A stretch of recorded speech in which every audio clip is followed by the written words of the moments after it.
নমস্কার, মামুনিস ক্রিয়েশনে তোমাদের সকলকে জানাই অনেক স্বাগত। আর যেখান থেকেই আজকের ব্লগটি দেখছো সকলকে অনেক ধন্যবাদ আর ভালোবাসা জানিয়েই আজকের ব্লগটা শুরু করলাম।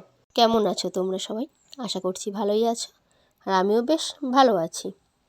এখন তো ঠান্ডার শেষ আর গরমের শুরু, এই সময়টা না বেশ ভালো, বসন্তকাল যেটা আর কি বলি আমরা।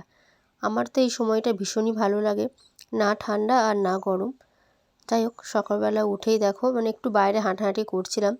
তারপর ভাবলাম যে না, হাঁটাহাঁটি করে কাজ নেই, বাড়িতে তো প্রচুর কাজ পড়ে আছে, কেন সংসারের সকালের কোনো কাজে আমি এখন আর কি হাত আর কি দিইনি। যাই হোক চলো, সকালবেলা উঠে পড়েছি, উঠে একটু ঘোরাঘুরি করলাম, করে তারপর ভাবলাম যে না, কাজগুলো আর কি সেরে নিই।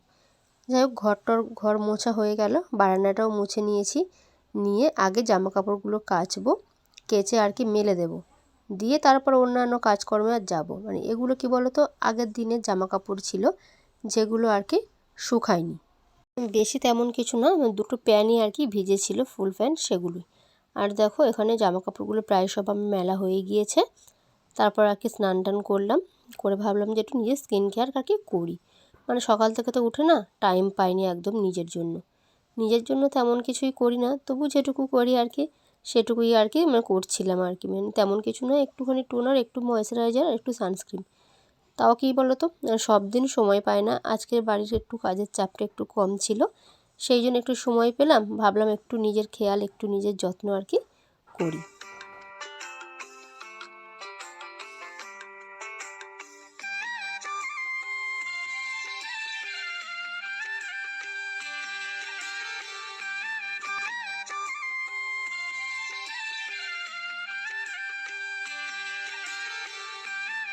যাই হোক চলো, দেখো এখানে সব কিছু হয়ে গিয়েছে, এবার একটু সিঁদুর পরবো। আর জানোই তো আমাদের বাড়ির বউরা একটু সিঁদুর না পরলে যেন ঠিকঠাক আর কি মুখটা আর কি মানতে হয় না, তাতে তুমি যতই আর কি সাজগোজ করো না কেন। যাক চলো তাহলে। সকাল থেকে উঠে, সকালে জানোই তো কত কাজকর্ম থাকে, সব কাজকর্ম সেরে রান্না বান্না, এখনও সব কাজকর্ম বলতে বাসি যে কাজকর্মগুলো হয় আর কি, ঘর মোছা, উঠান ঝাঁট দেওয়া, বাসন মাজা, জামা কাপড়গুলো কাচা, সব কাজই প্রায় আমার কমপ্লিট। স্নান করেছি, করে নিজে একটু আর কি রেডি হলাম। রেডি বলতে তেমন কিছু না, একটু আর কি স্কিন কেয়ার করলাম আর কি, আর তো কিছুই না। সেটা করলাম, করে আর কি তোমাদের সামনে এলাম। এবারে যাব রান্নাতে, রান্না টান্না বাকি আছে, আর আজকে ছেলের ছুটি আছে, ও আর কি স্কুলে যাবে না। তাহলে চলো যাই রান্নাঘরে, গিয়ে রান্না বান্নাটা করি, আর চলো তোমাদেরকে দেখাই যে আজকে কী কী রান্না করব। দেখো আজকে রান্না হবে এই লাউয়ের ডাঁটা, সাদা যে লাউটা হয় কি, লাউয়ের ডাঁটা আলু দিয়ে পোস্ত দিয়ে একটা তরকারি বানাবো, আর এখানে বানাবো একটু পনিরের তরকারি। আর কিছু না, আজকে একদমই আর কি নিরামিষ আর কি করবো। আর আজকের এক জায়গায় নিমন্ত্রণ আছে সন্ধ্যেবেলা, সেখানে যাব, ওই জন্য তেমন বেশি তরকারিও করিনি, একদম অল্প একটু তরকারি করেছি, যাতে এই দুপুরবেলাটা আমরা তিনজনে খেলে আর কি শেষ হয়ে যায়। এখানে দেখো 5 ফোড়ন, শুকনো লঙ্কা আর তেজপাতা দিয়ে ডাঁটাগুলোকে একটুখানি হালকা 2-1 মিনিট ভেজে নিয়েছিলাম। নিয়ে তার আগে আলুগুলোও ভেজে তুলে রেখেছিলাম, দিয়ে সব মশলাগুলো দিয়ে নেড়ে চেড়ে আগে অল্প একটু পোস্ত দিয়ে, একটু নুন, একটু একদম সামান্য একটু লঙ্কার গুঁড়ো দিয়ে নাড়াচাড়া করে ঢাকা দিয়েছিলাম 10 মিনিটের জন্য। আর এখন দেখো নামাবার আগে আর একটুখানি পোস্ত বাটা দিলাম, আর একটু দিলাম সর্ষের তেল, আর অল্প একটু চিনি। ব্যাস, আমার ডাঁটা পোস্ত একদমই রেডি। খেতে না দারুণ হয়েছিল, আমি এখন এডিট করতে বসেছি তো, ওই স্বাদটার কথা মনে পড়লে এখনও না জিভ দিয়ে জল চলে আসছে, এত দারুণ একটা টেস্টি হয়েছিল রান্নাটা। দেখো এখানে ডাঁটা পোস্ত আমার একদম রেডি। আর এখানে দেখো পনিরের তরকারিটাও আমার প্রায় কমপ্লিট। এর মধ্যে শুধু দিয়ে দেবো একটুখানি ঘি আর একটু গরম মশলা।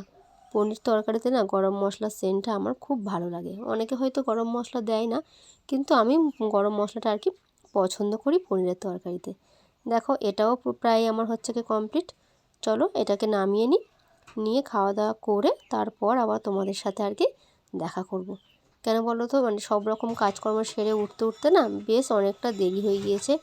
পিকুকে একটু ঘুম পাড়াবো, না হলে কী বলো তো, ওই রাত্রেবেলা যাব, গেলেও আবার হয়তো ঘুমিয়ে পড়বে, মানে এরকম একটা ব্যাপার।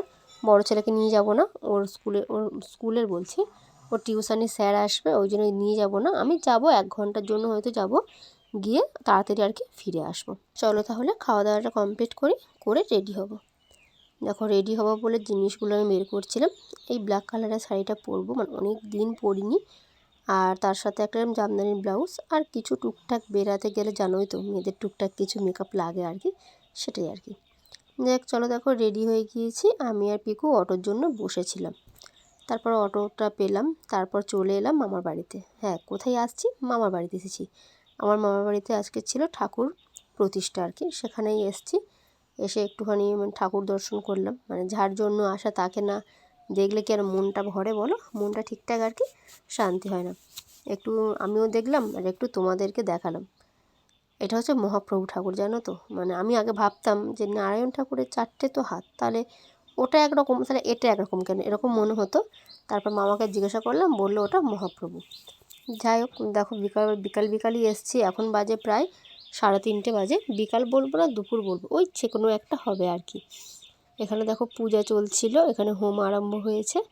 আর তারপর জানোই তো মামার বাড়ি এলে গল্পের তো আর শেষ নেই, মানে লোকজনের তো শেষ নেই। মামা মামি দাদা বৌদি দিদি বোন সবাই তো আছে।